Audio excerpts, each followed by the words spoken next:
Этот урок мы запишем по вопросам наших клиентов. Часто клиенты спрашивают, какие 1С бывают. И на этот счет мы хотим сейчас вам дать какую-то информацию. Архитектура 1С состоит сперва из платформы.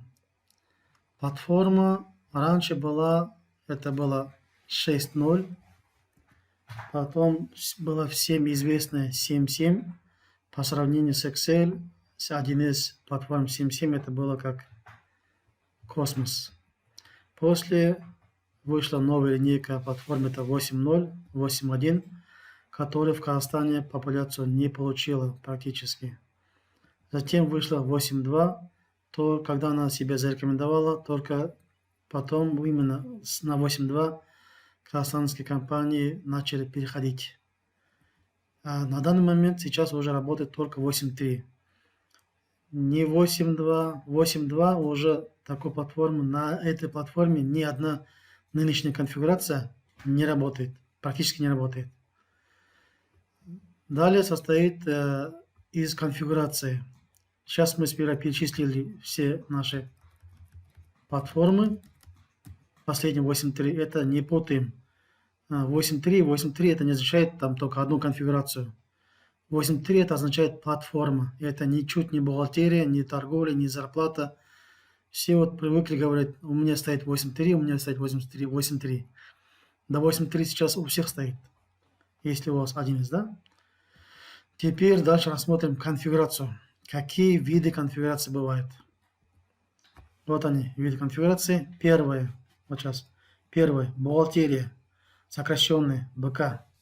Старая версия. Релиз 2.0 было, сейчас 3.0. Если у вас бухгалтерия, вы должны говорить бухгалтерия 3.0, а не 8.3. Вторая популярная конфигурация это управление торговлей. Сокращенный УТ. Раньше было 2.2, сейчас 3.4. Следующая конфигурация, самая распространенная, зарплата управления персоналом, коротко ЗУП. Старый релиз 2.0, новый релиз 3.1. Управление торговым предприятием, УТП 2.0. Вот эта конфигурация полностью снята с производства. Все. Она уже не продается. Если вам сегодня, сейчас, когда на дворе 2020 год, чуть ли, декабрь 2019 год сейчас, да? Если вам предлагают УТП, то это уже нехорошие люди. Она заменена на конфигурацию комплексная автоматизация редакция 2.4. И следующая конфигурация управление производственным предприятием, УПП. Старый релиз был 1.3, она тоже снята с производства. Вот эти две последние конфигурации уже полностью скоро уже вот-вот снимутся, даже с поддержки снимутся через пару лет, если уже не сняты, будут сниматься. УПП преобразовалась в другую конфигурацию, называется ERP, редакция 2.4. Итак, вот они основные. Есть еще другие виды конфигурации. Это все, что мы сейчас перечислили из основных. Раз, два, три, четыре, пять основных конфигураций. Когда говорят, что у нас стоит бухгалтерия, ну, у нас стоит 1С, все подразумевают, что это бухгалтерия. Если он говорит бухгалтерия 8.3, это значит бухгалтерия на самом деле редакция 3.0.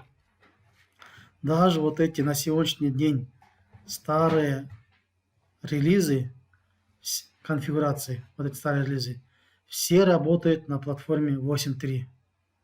И поэтому, опять же повторюсь, 8.3, у меня стоит 8.3, а именно какая конфигурация. Перейдем к следующему слайду. Здесь мы хотим немножко визуализировать. На самом деле сейчас у 1С идет одна разработка, 1С ERP.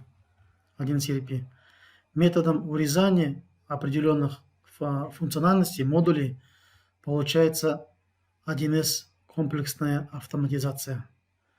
1С комплексная автоматизация, в свою очередь, тоже урезается, получается 1С управление торговлей. Все, что есть именно функциональность торгового учета, управленческого учета, управления торговли, конфигурация управления торговли, она полностью подходит для комплекса автоматизации и ERP. Если вы освоите торговый модуль CRM, складские запасы именно в управлении торговлей, ваши знания будут применимы для 1С комплекса автоматизация и для 1С ERP. Вот сейчас мы остановились здесь, да? Комплекс автоматизация. Следующим урезкой получается вторая конфигурация бухгалтерия для Казахстана 3.0. И зарплата управления персоналом 3.1. Итак, вот ERP, из нее вытекает комплекс автоматизация. В комплексная автоматизация урезается на 3 части. Получается управление торговли, бухгалтерия для Казахстана, зарплата управления персоналом. Если кто-то говорит, что там, сегодня уже почти там, говорят, мы даже встречаем, да, что для производства мы предлагаем УПП, это полный абсурд. Это неправильно. И говорить плохо про комплексную автоматизацию, это тоже, наверное, глупость. Комплексная автоматизация, она каждый день обрабатывается, обновляется, дорабатывается, и весь тот функционал, который сейчас имеется в комплексе автоматизации, она намного больше, чем что имеет при себе управление торговлей. Да, бывает, нет ничего идеального, есть там малейшие там какие-то там, ошибки, доработки, но этого можно опустить.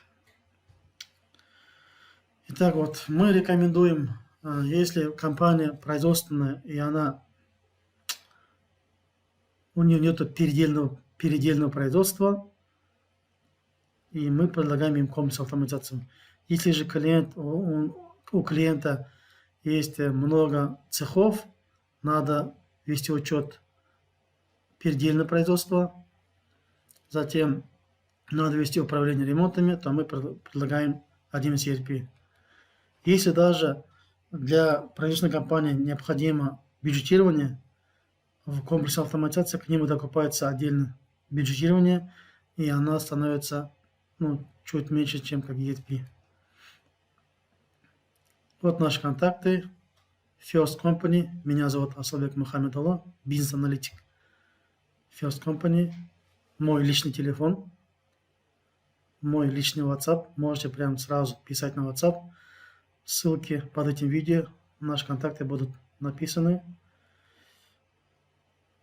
Электронная почта, наш сайт. Итак, спасибо за внимание. Если у вас остались вопросы, какие еще 1С бывают, какие там разницы между этими 1С, какую 1С выбрать для вас, пишите в комментариях, мы вам разъясним.